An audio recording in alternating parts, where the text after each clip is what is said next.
Welcome to Out of the Blue, number 225. We're going to talk about two things today. We're going to try to keep this under 6 minutes. First of all, I'm going to start doing a little Arkansas Traveler, and I'm going to talk about it on a lot of different ways. But I want to first draw attention to the fact that there's a bell attached to my violin, and that sometimes when the bell notches up that way while I'm playing, it kind of makes a scratchy, distorted sound. And I just want to make clear that that's on purpose. And some of these things I do, people want to point out to me that it's incorrect. And I understand that it's incorrect. And I want to point out to those people that I'm doing it on purpose. I grew up in the tri-state area, which is New York, New Jersey, Connecticut. And the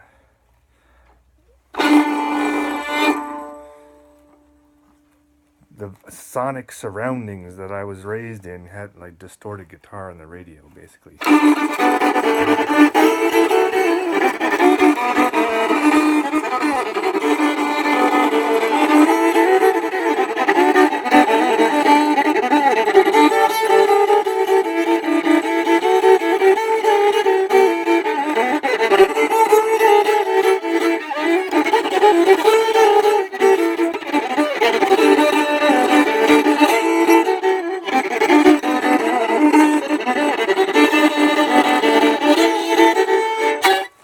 Right? It's not an accident. Check out 1980 Records. Accipiter. Available on analog cassette. So that's thing number one. Whoa! That is thing number one. Now, thing number two. We're on time. Thing number two is this painting I've passed by a number of times. And I want to point out an interesting detail on this painting. Right? You've seen this painting. It hangs in the entranceway. And the curious thing I want to point out about this painting, now I can't quite see because I have it turned, so I want to point out this candle here. Can you see that? Where's the lens? I'm not sure. Sorry, I'm looking at the back of the phone. So there's a tambourine, there's a fiddle, there's some songbooks, there's a statue, there's a little snail, there's a rose, kind of, the leaves are a little wilted, there's an old book. But specifically, right here, I want to point out that the candle has just been blown out, right?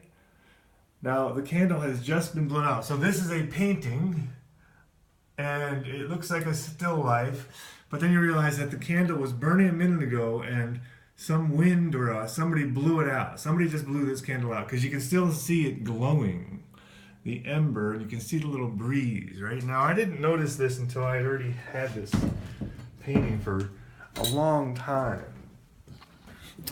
And that, I realized, is synchronistic, because that is really representative of what I'm talking about here with Neo-Swedenborgianism, because what we're talking about is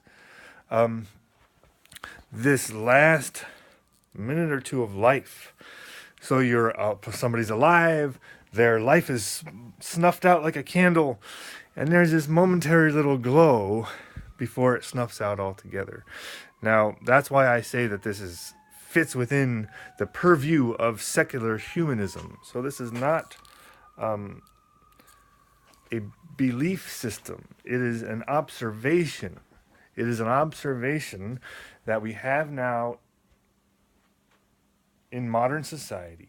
This new thing, which is this large and growing population of people who have had the light snuffed out of them. Their heart stopped and they stopped breathing. And they were in this condition for 30 seconds, 45 seconds, a minute or two. And then they were brought back to life. This was a very rare thing 200 years ago. And now it is somewhat common and becoming more and more common. And as you have the baby boomers all, turning 70, you have it's just going to happen more. Just like everything else changed when the baby boomers went through it. Now the whole death is going to change. And that's that body of knowledge, that growing body of anecdotes is what's changing it.